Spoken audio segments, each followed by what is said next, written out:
करिश्मा देखिए उस नेता का। मैंने नेता का नाम नहीं लिया, मैंने कहा एक तरफ सरदार जिनका मूरख, दूसरी तरफ जिस पार्टी का नेता शेर, और जैसे ही मैंने कहा नेता शेर की तरह दहाड़ता है, शेर की तरह सिंहावलोकन करता है, शेर की तरह भारत का नाम रोशन करता है, तो जनता के मुख से शेर की नाम आया। उस जुझारू नेता का नाम क्या है? उस जुझारू नेता का नाम क्या है? उस जुझारू नेता का नाम क्या है? आज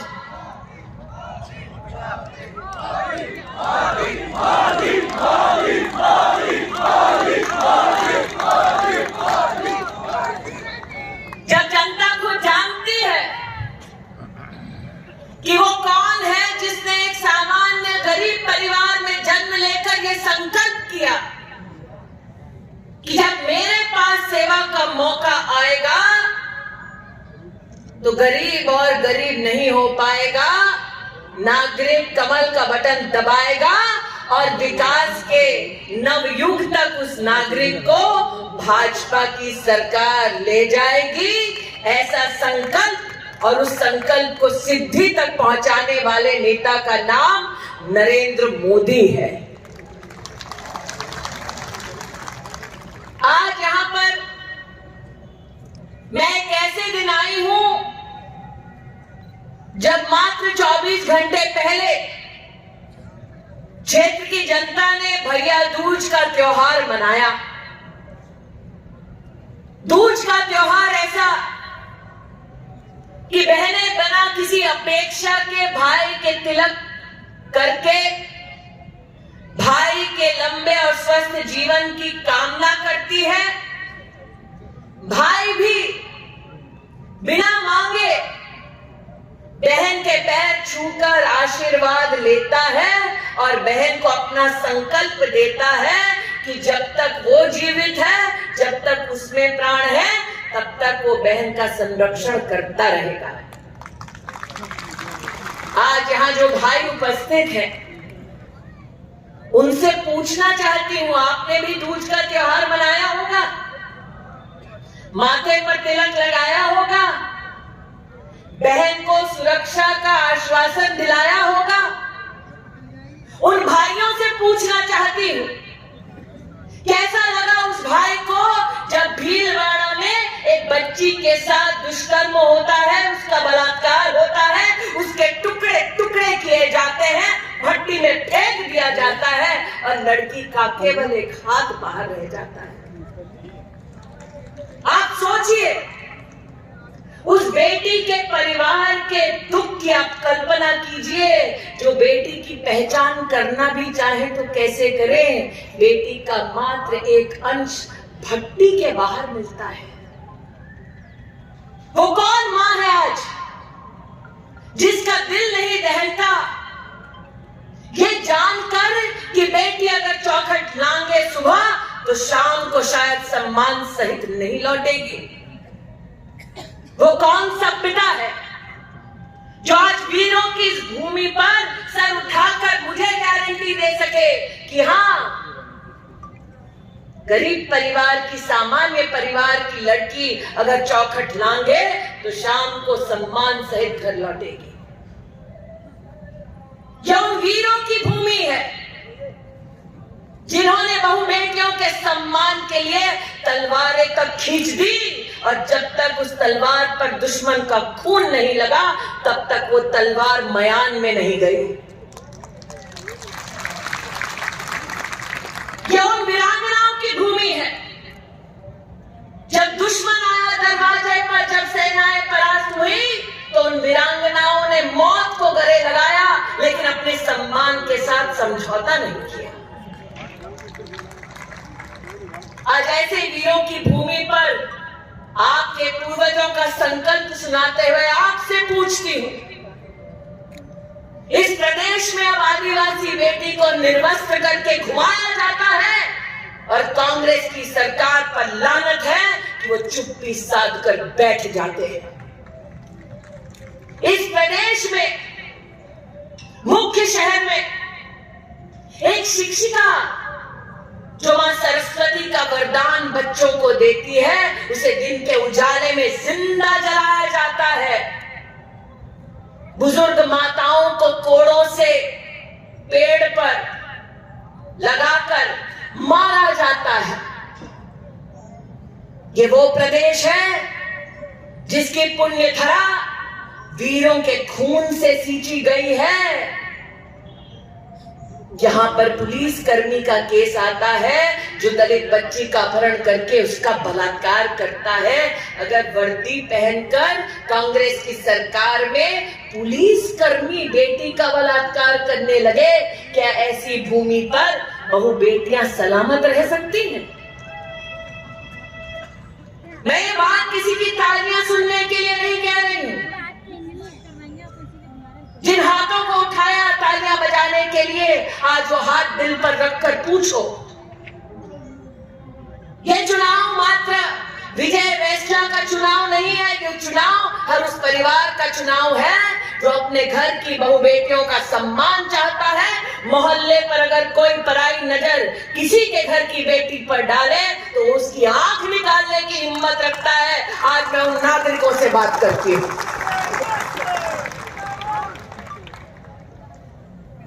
बेटी को निर्वस्त्र किया जाता है, बलात्कार किया जाता है, टुकड़े टुकड़े करके भट्टी में फेंक दिया जाता है। और मैं तो स्तब्ध हूं कि जब विधानसभा में इस विषय पर चर्चा होती है तो मैंने सुना है कांग्रेस का एक नेता कहता है कि मर्दों का प्रदेश है। अरे मैं आज गहलोत साहब से पूछना चाहती हूँ, वो कौन नामर्द है तुम्हारी पार्टी में जो किसी बेटी के बलात्कार पर आक्रोशित नहीं होता, किसी महिला को जिंदा जलते देख जिसका खून नहीं खौलता, वो कौन है तुम्हारी पार्टी में? इसलिए आज आपसे कहने आई हूं, आज अगर यहां की जनता जनार्दन से पूछूं कि इस चुनाव में कांग्रेस पार्टी रिझाना चाहती है, बहलाना चाहती है, फुसलाना चाहती है, आप जंक्शन की बात करते हैं साहब। मैंने सुना सुखबीर जी से कि अजमेर से लेकर टोंक तक की रेलवे लाइन की घोषणा करे बीजेपी और नाटक करे कांग्रेस पार्टी।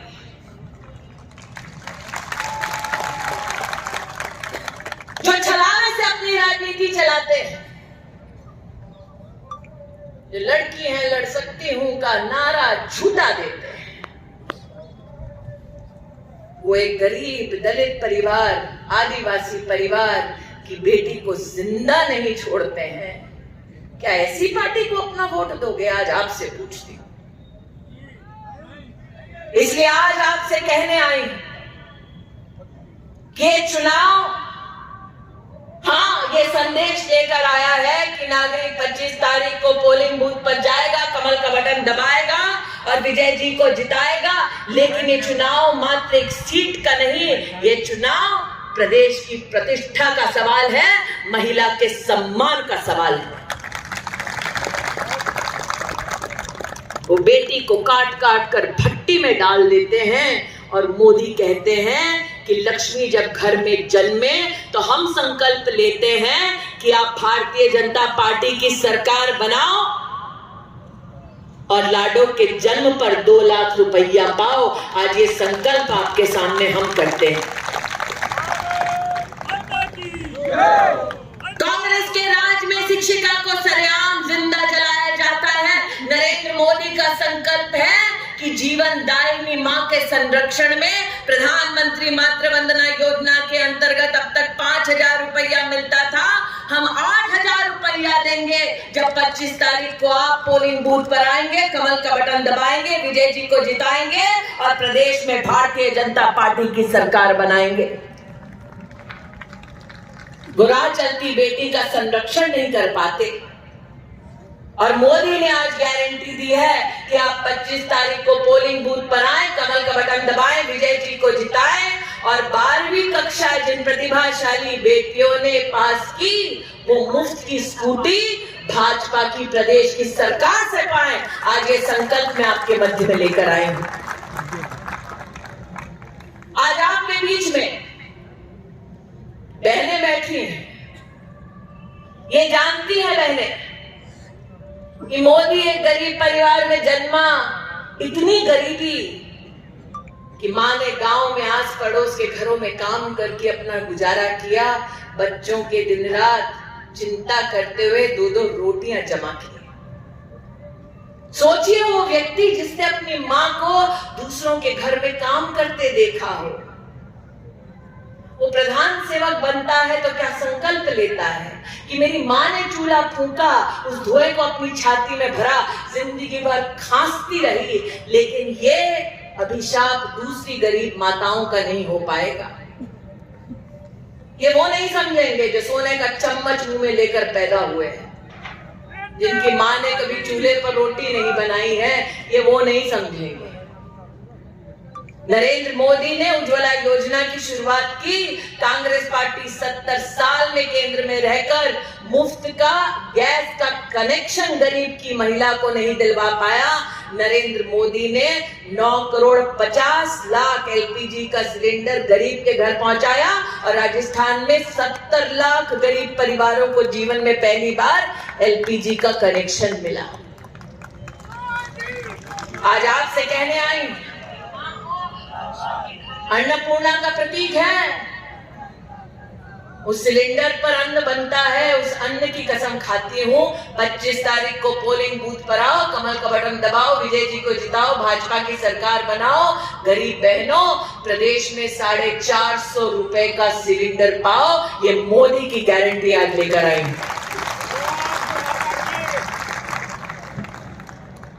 जो उस अनाज को पैदा करता है, आज उस किसान से पूछने आई,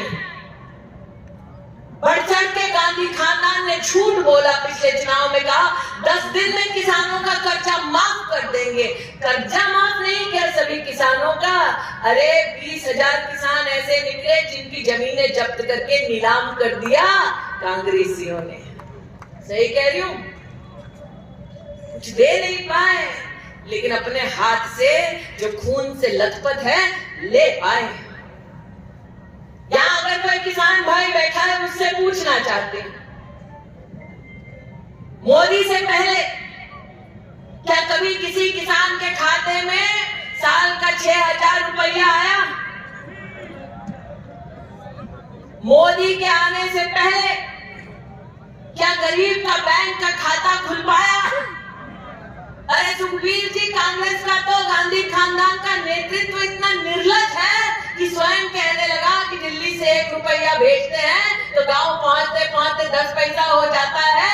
जीवन में हिंदुस्तान ने पहली बार एक ऐसा नेतृत्व कांग्रेस का देखा जिसने स्वीकार किया कि 90 पैसे कांग्रेस वाले खा जाते हैं।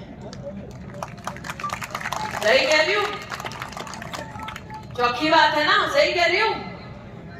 अब ये बतलाओ, मोदी जब प्रधान सेवक नहीं थे, यहां बुजुर्ग बैठे हैं कितने, उन्होंने वो दिन देखा है कि घर में अगर पैसे की तंगी हो तो साहूकार के पास जाना पड़ता। सही कह रही हूं? कोई बीमार हो जाए, बिटिया का ब्याह हो, अगर खेत है तो खेत गिरवी रह जाए, महिला है तो उसके जेवर गिरवी रह जाए, पूरे परिवार का भविष्य साहूकार ले जाए। गरीब बैंक दूर से देखता, सोचता कि ये तो अमीरों की जगह है, इसमें गरीब का क्या काम। मोदी जब आए, जनधन योजना लाए, उन्होंने कहा कि भारत की तिजोरी से पैसा निकला तो सीधा गरीब के खाते में जाएगा, अब एक एक गरीब बैंक का खाता खुल पाएगा। कहा कि नहीं कहा? राजस्थान में 3 करोड़ से ज्यादा गरीबों के बैंक के खाते खुले। जो बैंक किवाड़ बंद कर देता था गरीब के मुंह पर, वो बैंक का बाबू गरीब के घर हाथ जोड़कर कहा कि मोदी ने भेजा, भैया अकाउंट खोल दो, प्रधानमंत्री का आदेश। और उसी बैंक के खाते में किसान को 6,000 रुपया किसान सम्मान निधि के अंतर्गत आया। 70 लाख किसानों ने राजस्थान में किसान सम्मान निधि का 6,000 रुपया पाया। आज आपसे कहने आई हूं 25 तारीख को पोलिंग बूथ पर जाओ, कमल का बटन दबाओ, जी को जिताओ, भाजपा की सरकार बनाओ। 6,000 नहीं, 12,000 रुपया का। कितना कितना रुपया? कितना रुपया? किसान के लिए कितना? किसान के लिए कितना? अरे जोर से कितना? आपको ही आ रहा है, गहलोत को नहीं जा रहा है। कितना? उसके लिए क्या करना पड़ेगा? 25 तारीख को कौन सा बटन दबाना पड़ेगा? कौन सा बटन? कौन सा बटन? सरकार किसकी? प्रत्याशी का नाम? प्रत्याशी का नाम विजय वैश्य। लेकिन विदुड़ी जी बैठे हैं, विदुड़ी जी कहते हैं दीदी सिर्फ 12,000 रुपया देंगे, ऐसा हो नहीं सकता, मोदी जी ने कुछ और भी दिया होगा, बतला नहीं रही हूं। विदुड़ी जी मोदी जी को जानते हैं, भाजपा के नेतृत्व को पहचानते हैं। विदुड़ी जी सही कह रहे हैं, मोदी जी एक और संदेश लेकर आए। 25 तारीख को पोलिंग बूथ पर जाओ, कमल का बटन दबाओ, गेहूं के लिए एमएसपी के साथ 2700 रुपए का बोनस पाओ।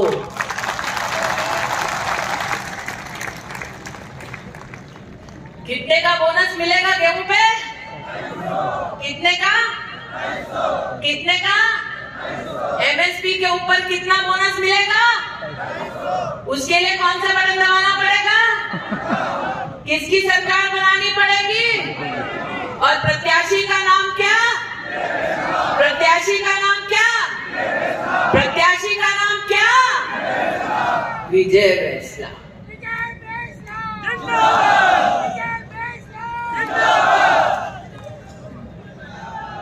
अभी थोड़ा और है, अभी थोड़ा और है, बतलाऊं? विजय जी ने अपने उद्बोधन में, विदुड़ी जी ने अपने उद्बोधन में, सुखबीर जी ने अपने उद्बोधन में कहा पेपर लीक हो रहा है कि नहीं हो रहा? पेपर लीक हो रहा है कि नहीं हो रहा? करवा कौन रहा भैया? कंगरा कौन रहा है? ऐसा है जब हम कहते हैं कि अरे आपने तो गहलोत जी का नाम ले लिया, करवा कौन रहा है? जब हम कहते हैं कि कांग्रेस पार्टी क्यों पेपर लीक होने दे रही है, तो कांग्रेस पार्टी कहती है हमने कुछ नहीं किया। कह रही है ना कांग्रेस पार्टी, हमसे कहते हैं हमने कुछ नहीं किया। अरे भैया कुछ नहीं किया तो तुम्हारे सेक्रेटेरिएट में आधा किलो सोना कहां से आया? कांग्रेस पार्टी कहती है हमने कुछ नहीं किया।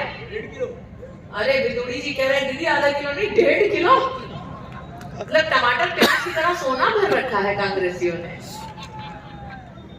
आपने पेपर लीक नहीं किया, कांग्रेस के नेता कहते हैं, तो 1.5 किलो सोना कहां से आया? 2 करोड़ पैसा कहां से आया? यही तो धंधा कांग्रेस ने अपनाया। और उस पेपर की प्रतीक्षा में कौन बैठा था?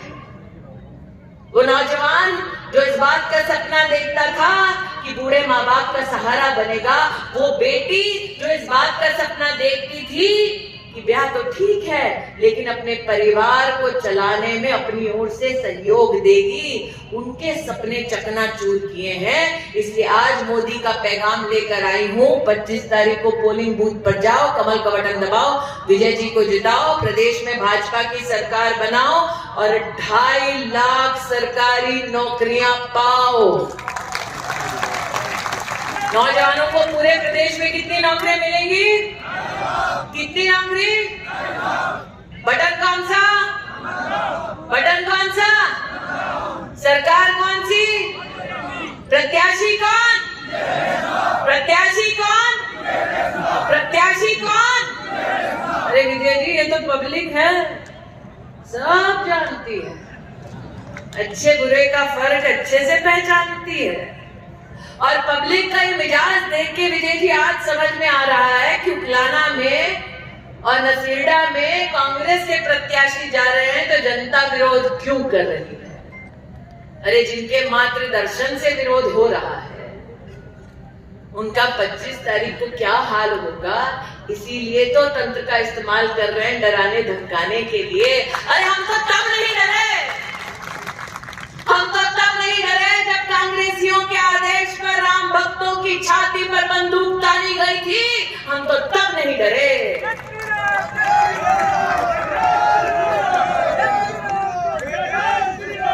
आज मेरा परिचय देते हुए अमेठी का उल्लेख किया गया, कहा गया कि अमेठी में मैंने राहुल गांधी को हराया। हाँ हराया, लेकिन एक बात आपको बतलाऊं, कांग्रेस का सरदार अकेले लड़ ना पाया।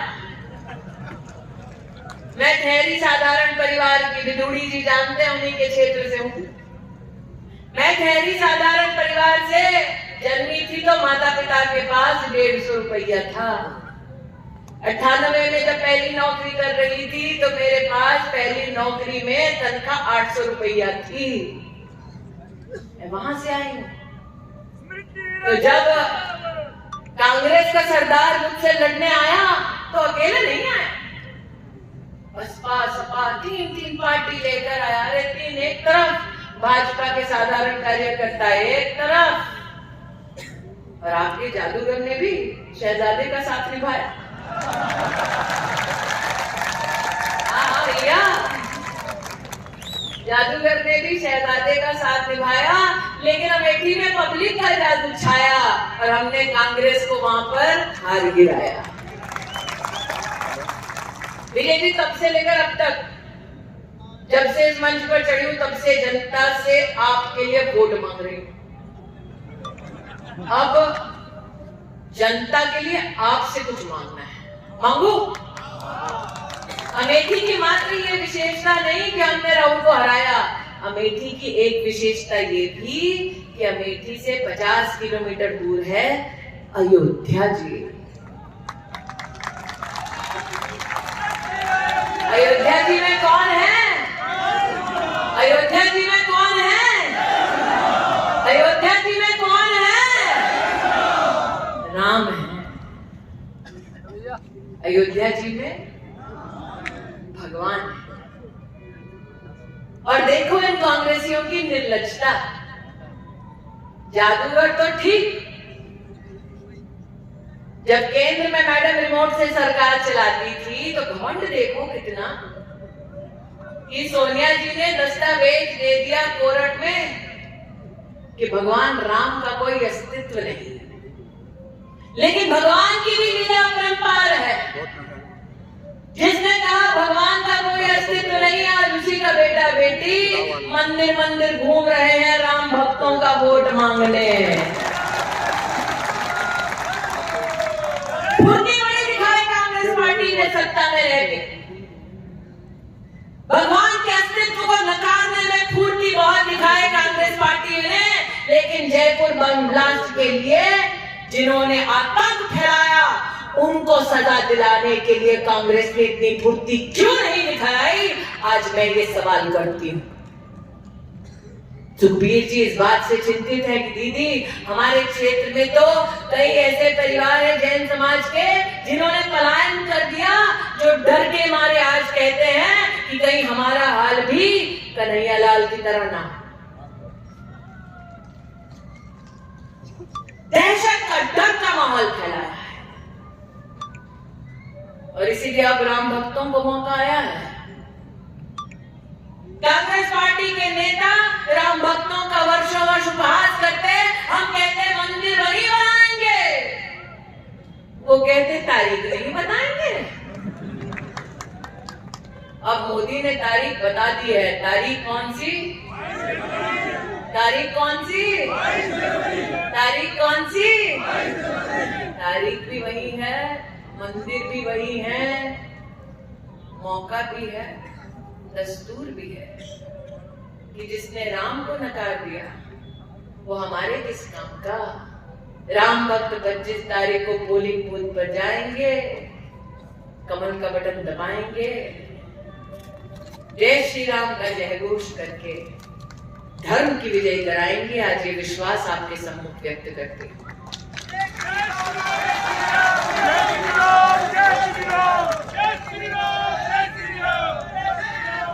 इस मंच पे जब आए तो एक नारा चला था, एक ही नारा एक ही नाम, एक ही नारा एक ही नाम। जब राम का स्मरण करते हैं, जब राम राज्य की कल्पना करते हैं, तो उस कल्पना में एक चीज नरेंद्र मोदी ने इस धरा पर साबित कर दिखाई।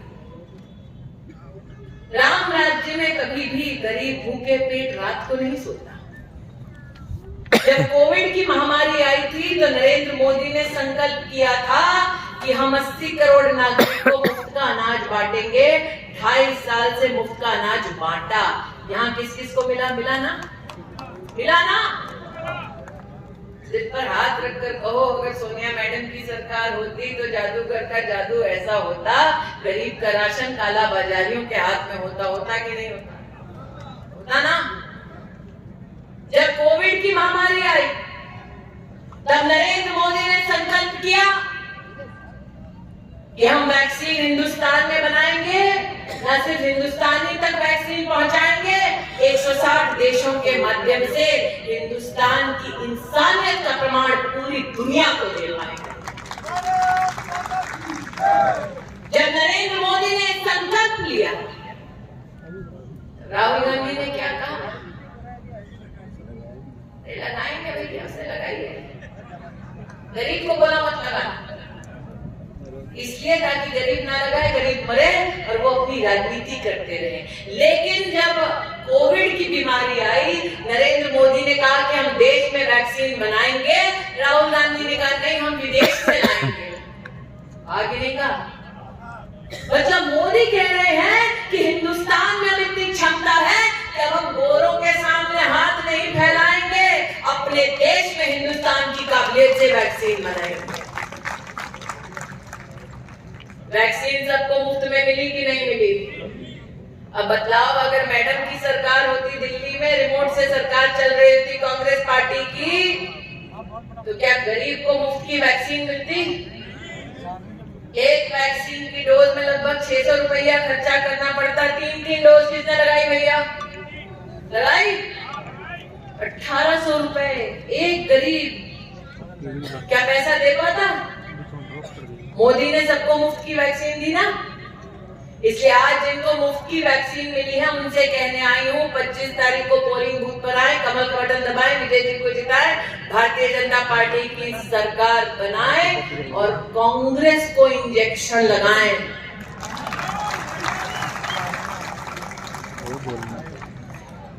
इस विश्वास के साथ